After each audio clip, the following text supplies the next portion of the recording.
بسم الله الرحمن الرحيم الحمد لله رب العالمين والصلاة والسلام على أشرف الأنبياء والمرسلين نبينا محمد وآله وصحبه أجمعين أما بعد رمضان کا آخری اشرا شروع ہو چکا ہے، جو ایک طرف یہ بتا رہا ہوتا ہے کہ رمضان اب چند دنوں کا یا چند راتوں کا مہمان رہ گیا ہے، اور دوسری طرف ایک دعوت دے رہا ہوتا ہے کہ ان آخری راتوں میں خصوصی محنت کی جائے، اللہ رب العزت کی جانب یک رخ ہونے اور اس کی عبادت اور اس کے آگے اظہار عاجزی اور بندگی کرنے اور اس کو زیادہ سے زیادہ پکارنے اور دعا کرنے میں، کیونکہ رمضان کا یہ آخری اشرا رمضان کا سب سے اہم حصہ ہے۔ نبی صلی اللہ علیہ وسلم جو کہ پورا سال عبادت میں محنت فرمایا کرتے تھے، پھر پورا رمضان خصوصی محنت فرمایا کرتے تھے، آپ کے بارے میں آتا ہے کہ جب آخری اشرا داخل ہو جاتا تو احیا لیلتہ، تو آپ رات جاگتے، رات پوری کی پوری عبادت میں گزارتے، وَأَيْقَظَ أَهْلَهُ، اور اپنے گھر والوں کو بیدار کرتے، ان کو اٹھاتے، وَشَدَّ مِئْزَرَهُ، اور کمر کس لیتے۔ یہ مئزر جو ہے یہ اپنا جو تہبند ہے اس کو کس لینے کو کہتے ہیں۔ تو کسی نے کہا کہ یہ ایک کنایا ہے کہ آپ اپنی بیویوں کے پاس جانے سے ان راتوں میں دوری رہتے، کیونکہ آدمی زیادہ سے زیادہ ان میں اللہ تعالیٰ کی عبادت ہی کر لے۔ اور کسی نے کہا کہ ویسے یہ ہمت باندھنے کے لیے ایک تعبیر ہے، ایکسپریشن ہے۔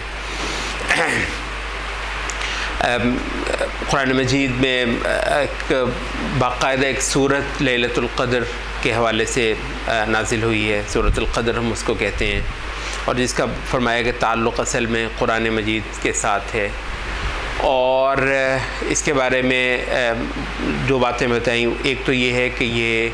1000 سال مسلسل اللہ تعالیٰ کی عبادت کرنے سے بھی افضل ہے۔ پتہ نہیں کیا چیز ہے اس رات کے اندر۔ تو لوگوں نے تو یہ تک کہا کہ جی اگر کوئی کیلکولیشن کی جائے تو 1000 کے مقابلے پر یہ تو اس کا 1 منٹ جو ہے وہ کئی مہینوں سے بڑھ کر ہے، 1000 مہینے کی، خیر من 1000 شہر، تو یہ 83 سال کے لگ بھگ بنتی ہے مدت۔ تو 83 سال آدمی مسلسل اللہ تعالیٰ کی عبادت کرے، کون کر سکتا ہے؟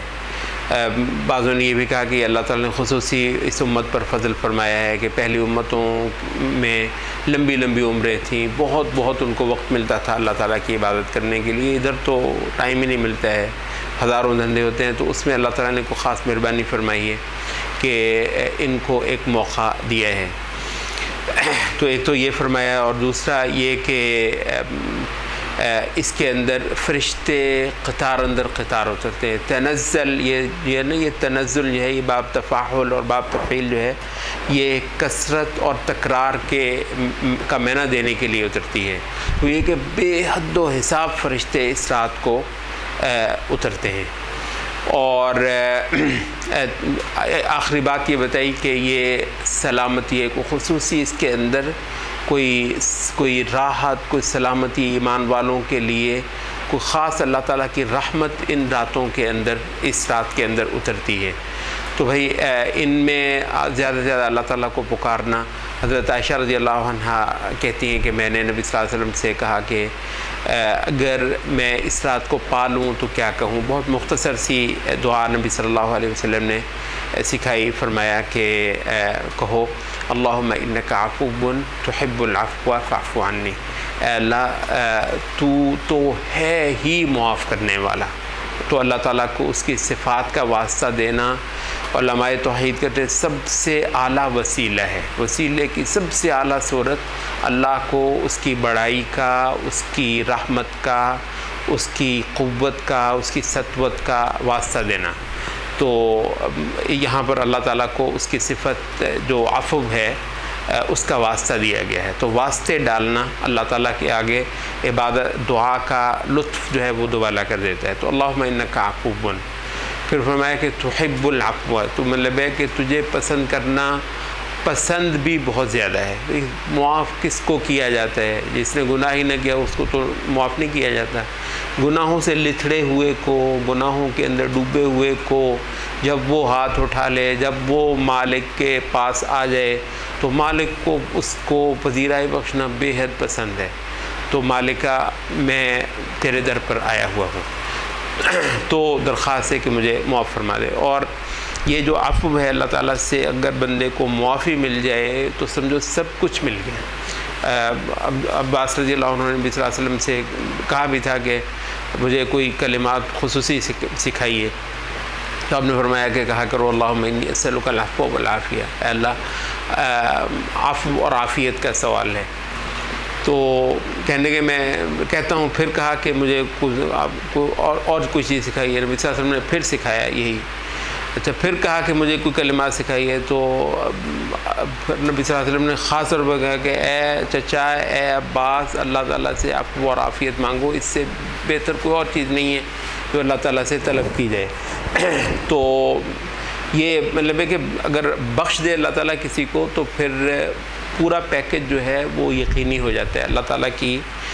جو نوازشات ہیں ان کا پیکج یقینی ہونا اس چیز کے ساتھ مشروط ہے کہ آدمی کو کچھ وہاں پر لینے کے دینے نہ پڑ جائیں، مطلب اصل چیز جو ہے نا وہی ہے۔ تو اگر یہاں سے آدمی کی خلاصی ہو جائے تو پھر باقی راستے صاف کے صاف ہیں۔ اس رات کے حوالے سے نبی صلی اللہ علیہ وسلم کی جو معروف حدیث ہے وہ قیام سے ہے کہ من قام لیلۃ القدر ایمانا واحتسابا غفر لہ، کہ جس بندے نے لیلۃ القدر کا قیام کیا ایمان اور احتساب کے ساتھ، ایمان اور اجر کی نیت، یا اللہ تعالیٰ سے جو ہے اللہ تعالیٰ کے لیے اس عبادت کو خالص کرنے کی نیت سے، تو اس کو بخش دیا جاتا ہے، اس کی مغفرت ہو جاتی ہے۔ تو اس رات کو جو ہے نا وہ قیام کرنا خصوصی طور پر اس میں ذکر ہوا ہے۔ تو لمبا قرآن مجید پڑھنا، قرآن مجید پڑھتے ہوئے غور و خوض کرنا، اچھا یہ نبی صلی اللہ علیہ وسلم کی جو راتوں کی عبادت دیکھیے، یہ ہماری یہ جو تراویح بھی ہوتی ہیں، آپ کو پتہ ہے یہ بھی ایک طریقے کی چل سو چل ہے۔ مطلب ویسے تو آپ کو معلوم ہے کہ حضرت عمر رضی اللہ عنہ نے جب تراویح کا باجماعت بندوبست کروایا مسجد کے اندر، اس وقت بھی ایک بات فرمائی تھی، کہا کہ یہ کام تو کمال کا ہے، نعمت البدعۃ ہذہ، یہ جو ایک نیا کام شروع ہوا ہے تو بڑا اچھا کمال کا ہے، لیکن یہ ہے کہ وہ جو رات کو اس کو کی بجائے جو سو جاتے ہیں اور پھر آخری پہر میں اٹھ کر جو لوگ اپنا قیام کرتے ہیں وہ بہرحال اس سے زیادہ افضل ہے۔ تو جب یہ شروع ہوا تھا تو اس وقت بھی مطلب ہے یہ ایک طرح کی رخصت سی تھی، ایک طرح کی آسانی سی تھی ان لوگوں کے لیے جو دم مار کر رات کے آخری پہروں میں عبادت نہیں کر سکتے۔ اس وقت بھی یہی تھا۔ پھر زمانے گزر گئے، وہ جذبے بھی نہیں رہے، وہ ہمتیں بھی نہیں رہیں، اور وہ رنگ ڈھنگ بھی نہیں رہے عبادت گزاروں کے، تو اب صورتحال مطلب یہی ہوئی۔ تو اب تو یہ ہے کہ اس وقت تو اب وہ بھی آپ کو معلوم ہے، وہ حضرت عمر کے دور میں بھی جو ہوتی تھی تو وہ لمبی رکعتیں ہوتی تھیں، بہت لمبی رکعتیں ہوتی تھیں۔ لوگ جو ہے وہ تقریباً رات کا بڑا حصہ قیام ہوتا تھا مسجد نبوی کے اندر، وہ جس کو ہم کہتے ہیں یہ تراویح حضرت عمر نے کروائی تھی۔ کہنے کا مقصد یہ ہے کہ اس وقت تو جو تراویح ہوتی ہے آپ کو پتہ ہے وہ تو ایک مطلب بس کوئی گھنٹے ڈیڑھ گھنٹے میں فارغ کرنے کی سوچی جاتی ہے۔ ہم کہتے ہیں یہ بھی غنیمت ہے، اللہ جانتا ہے یہ بھی غنیمت ہے، اور بہت تھوڑے لوگ ہیں جو اس پر بھی قدرت رکھتے ہیں اور اس کا بھی اہتمام کر لیتے ہیں۔ لیکن یہ جو آخری راتیں ہیں، لیلۃ القدر ہے، تو اس میں یہ ہے کہ جو آخری پہر کا جو قیام ہے اس میں کوشش جو ہے وہ یہ ہونی چاہیے کہ عین اسی طریقے سے قرآن پڑھا جائے جس طریقے سے نبی صلی اللہ علیہ وسلم کی رات کی نماز میں قرآن پڑھنا جو ہے وہ بیان ہوا ہے۔ تو ایک تو یہ ہے کہ اس کے اندر ایک کمال قسم کا حضور قلب ہوتا تھا۔ یہ بھی آتا ہے کہ نبی صلی اللہ علیہ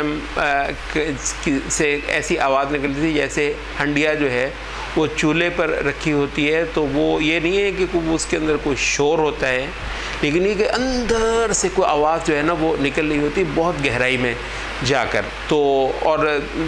یہ بھی کہا کہ نبی صلی اللہ علیہ وسلم پڑھتے قرآن مجید جہاں کہ رحمت کی آیات ہوتی ہیں تو وہاں پر رک کر تو رحمت کی درخواستیں کرنے لگتے اللہ تعالیٰ سے، رحمت کی دعائیں کرنے لگتے، جہاں کہیں عذاب کا ذکر ہوتا ہے وہاں رک کر تو عذاب سے اللہ تعالیٰ کی پناہیں مانگنے لگ جاتے۔ تو یہ ہے انٹریکشن، قرآن مجید کے جو مضامین آتے جائیں ان پر بندہ غور بھی کرتا جائے اور ان کے حوالے سے اللہ تعالیٰ سے دعا بھی کر لے۔ تو کوئی حرج کی بات نہیں ہے کہ نماز میں اپنی قرات کے دوران آدمی بیچ میں رک کر بھی اللہ تعالیٰ سے دعائیں اور مناجات جو ہے وہ کر لیا کرے، اور پھر ان کے اندر جب آدمی سجدے میں جائے تو سجدے میں زیادہ سے زیادہ اللہ تعالیٰ سے دعا کرے۔ یہ جو لیلۃ القدر کی خصوصی دعا عائشہ رضی اللہ عنہا کے سکھائی نبی صلی اللہ علیہ وسلم نے، تو یہ پوری رات آدمی مانگ لے، پوری رات آدمی کرتا رہے، لیکن یہ ہے کہ دعا کا ویسے ہی اعلیٰ ترین مقام سجدہ ہے، تو سجدے کے اندر اس دعا کو اور دیگر جو بھی دعائیں آپ کو آتی ہیں ان کو زیادہ سے زیادہ کرنے کی کوشش کرے۔ علماء اس پہ بہت زور دیتے ہیں کہ دعا کے اندر آدمی ایک توازن رکھے، اپنے لیے، اپنے گھر والوں کے لیے، اپنے رشتہ داروں کے لیے، اپنے دوستوں کے لیے، مطلب ٹھیک ہے، لیکن یہ ہے کہ امت کو بھی نہ بھولے، امت کے جو حال ہیں وہ بھی دعاؤں کے اندر آنے چاہیے۔ یہ آپ کی جو پریشانیاں ہیں وہ آپ کی دعاؤں میں نہیں آئیں گی تو پھر اور کہاں پر آئیں گی؟ تو مسلمانوں کو کافروں کا جس طریقے سے اس وقت غلبہ ہے اور جس طریقے سے انہوں نے اہل ایمان کو گھیرے ڈالے ہوئے ہیں، مطلب ہے ان گھروں کو کم از کم دعاؤں سے ہی توڑنے کی کوشش، کچھ بھی نہیں ہو سکتا، بڑے مزے سے زندگی گزر رہی ہے اور اسلام کا اللہ ہی مالک ہے اس وقت۔ تو یہ ہے کہ کم از کم یہ ہو کہ دعاؤں کے اندر اس صورتحال کو بھی جو ہے وہ ایک جھلک ملنی